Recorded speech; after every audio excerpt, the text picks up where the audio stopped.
Dans cette séquence, je vais animer quelques trajectoires, un peu de cinématique, avec l'idée de faire apparaître deux vecteurs intéressants, le vecteur vitesse, noté V, le vecteur accélération, noté A. Alors, dans la cinématique, on fait varier le T, et bien sûr, un point mobile bouge sur une courbe.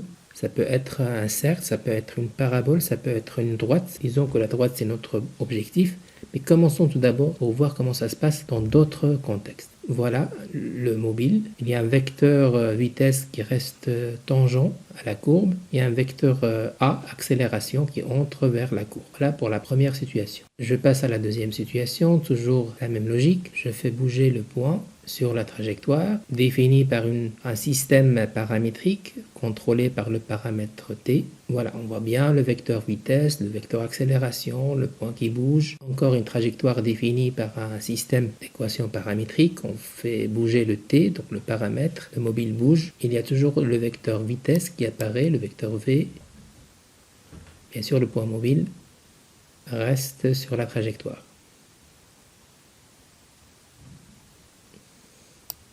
Je passe à une autre courbe. Il s'agit bien ici d'une parabole. J'arrive maintenant à l'objectif de cette séquence, c'est de trouver du sens, trouver un exemple d'application à cette représentation paramétrique d'une droite au niveau physique. Encore une fois, de la cinématique.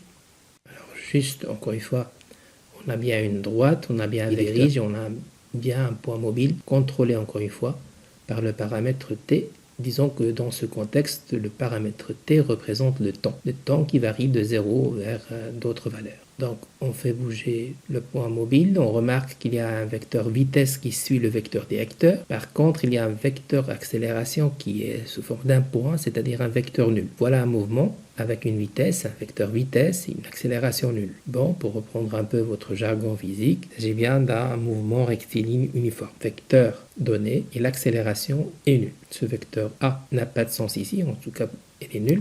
Voilà, le t qui varie.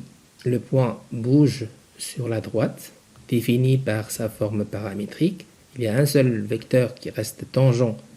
Bon, tangent ici, c'est clair que le vecteur vitesse suit tout simplement la direction du vecteur directeur. Donc, le vecteur vitesse est tout simplement le vecteur directeur. Gardez ça en tête. Donc voilà un sens à ce vecteur directeur dans un contexte physique. Voilà le vecteur v, le vecteur vitesse, le vecteur accélération est nul. Le vecteur vitesse, c'est juste le vecteur directeur. Et bien sûr, sa norme, c'est juste la norme de ce vecteur directeur. Voilà une application centrale de ce mouvement rectiligne uniforme.